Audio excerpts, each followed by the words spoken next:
Please, go ahead. That's a bit of a long story.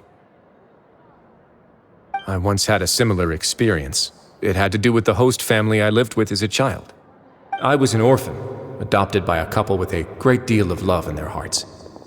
I had many siblings, and we all adored each other. Once we were older, Mom and Dad would turn us over to be individually adopted by families of greater means, and go on to adopt more young children. They were perfect parents. Or so I thought. And then? And then, I found out we were merely raised as livestock.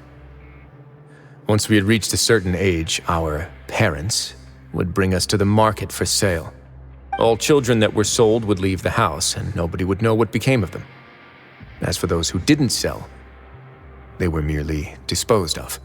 Did you know I once considered myself an extremely lucky child? And all of my friends, all of my siblings, they all felt this way as well. I was also not the first to find out about the truth.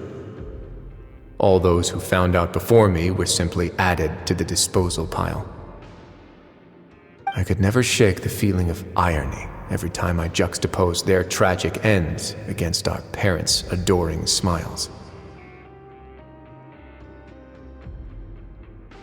Yes, like the society, my parents created a facade of joy, lied to satiate their desires, and even employed incredibly cruel methods to keep their grasp on power.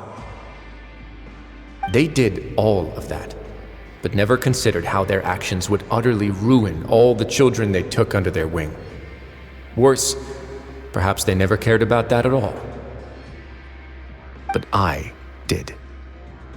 So in the end, I killed them and set all of the remaining children free. I was convicted for my crimes and exiled to the fortress of Meropide.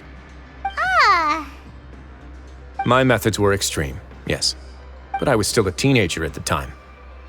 I'd been betrayed by those I trusted most, and I didn't think that more moderate ways would solve the problem.